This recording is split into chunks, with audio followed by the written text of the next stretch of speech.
Ngisaqhubeka nokuxwayisa ababulali ma-Afrika amahle. Mhlawumbe ngomusa kaNkulunkulu abanye bazothinteka ilamazwi. Kodwa ke labo abathi bona basakhona ukuyeka, hard luck. Kodwa mina ngithi akekho umuntu okufostayo ukuthi uthathe isibhamu, akuphoqe ngenkani ukuthi hambe uyobulala umuntu. Akekho umuntu okuphoqa ngenkani ukuthi uthathe umese uhambe uyobulala umuntu. Akekho umuntu okuphoqa ngenkani ukuthi hamba uye enyangeni uyolanda umuthi okubulala umuntu. Konke lokho ukwenza ngenhloso, ukwenza uthanda, akuyona inkani. Usengashintsha, usengaphenduka, akukapheli ngawe, is not over until God says it's over. Exodus 20 verse 13. Ungabulali. Ungabulali.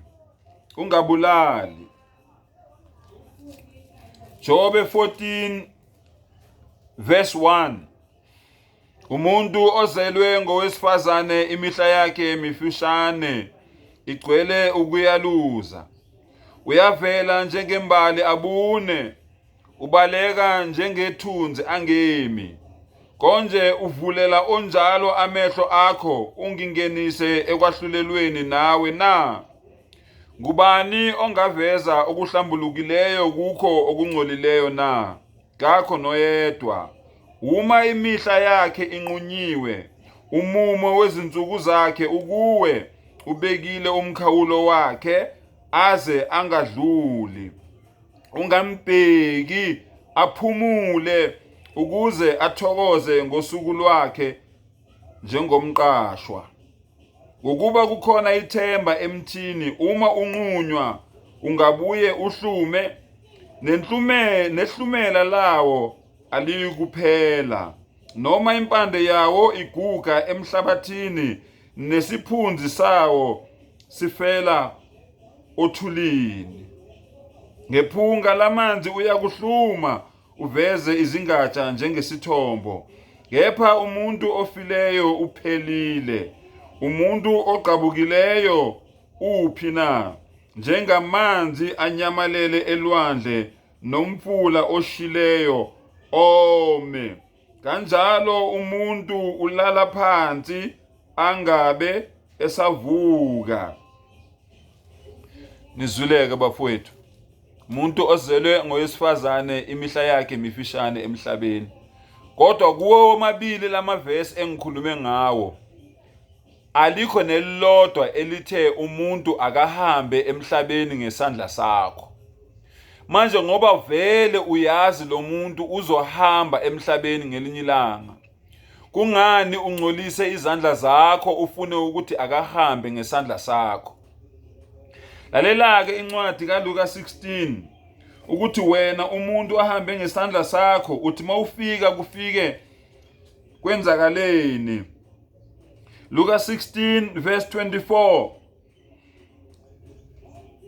Samemeza sathi, Baba Abraham, ngihawukele, uthumele uLazaro agcobhoze isihloko somunwe wakhe emanzini aphozise ulimi lwami, ngokuba ngiyahlushwa kuleli langabi. Unelangabi elikulindile mbulali oyohlushwa kulo, ngale mphefumulo engenacala oyikhiphayo oyihlukanisa nenyama. Kepha uAbrahama wathi, ndodana, khumbula ukuba wamukela okuhle, le mali le abakuthenga ngayo oyamukelayo uyokhunjuzwa ngayo. Wawubona kukuhle wena ukubulala abantu usekuphileni, wamukela okuhle usekuphileni. Kanjalo noLazaro okubi, lo ombulele yena wemukela okubi, washiya abangani bakhe, washiya abantu bakhe, washiya umkakhe, washiya umndeni wakhe, washiya ihlobo zakhe. Kodwa manje yena uyaduduzwa, wena uyahlushwa. Sijikile izinto manje, yena uyaduduzwa, wena uyahlushwa. Nangaphezulu kwakho konke lokho kubekiwe umhosha omkhulu phakathi kwethu nani, ukuba abafuna ukusuka lapha baye kini bangekwenze,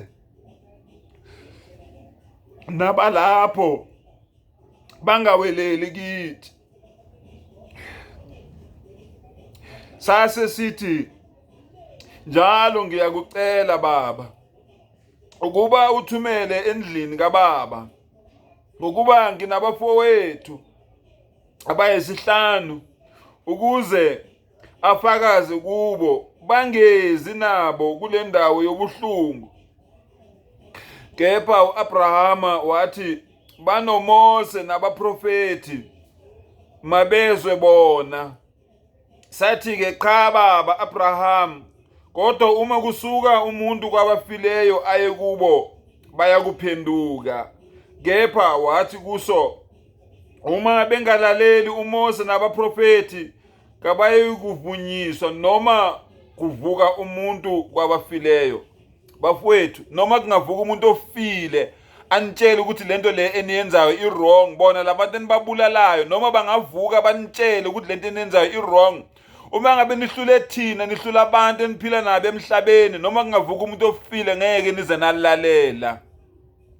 Ngibhlungu njengoba ngenza le video le bafowethu. Ngibhlungu inhliziyo yami. Ziyaphela insizwe, ziyaphela intombi. Bayaphela omama, bayaphela obaba, bayaphela omkhulu, bayaphela ogogo, ziyaphela izingane.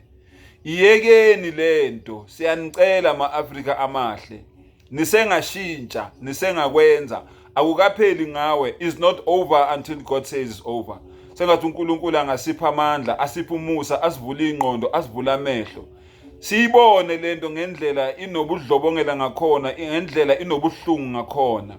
Wa akhiru dawana anilhamdulillahi rabbil alamin.